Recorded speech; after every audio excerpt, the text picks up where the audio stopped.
Nakapag-harvest ng pang-ulam. Dagdag ulam. Hindi ako guys makapag video ng long form kasi panggabi ang asawa ko.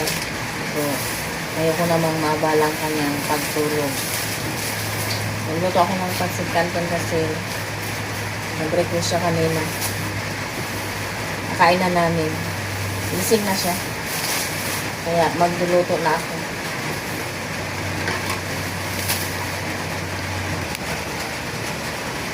Ito ang aking lulutuin. Isda.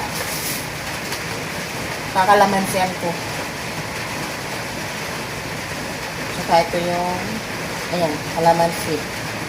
Lah. Kamatis maglalagay ako. Kumuha siya ng malunggay doon sa company. Ito. Hinimay ko na rin to kanina.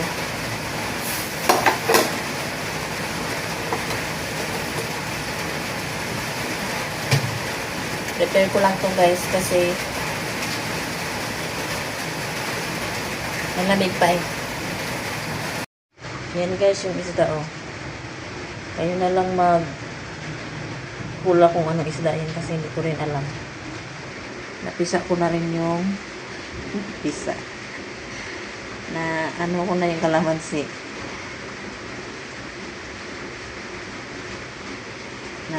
Napisa ko na. Kumusta kayo? Sana ay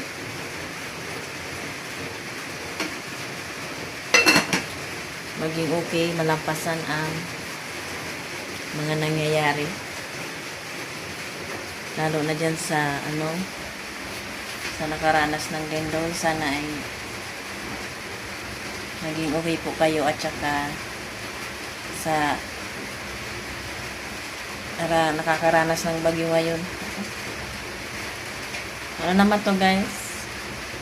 Yung bagyong ito ay taon-taon nating nararanasan kaya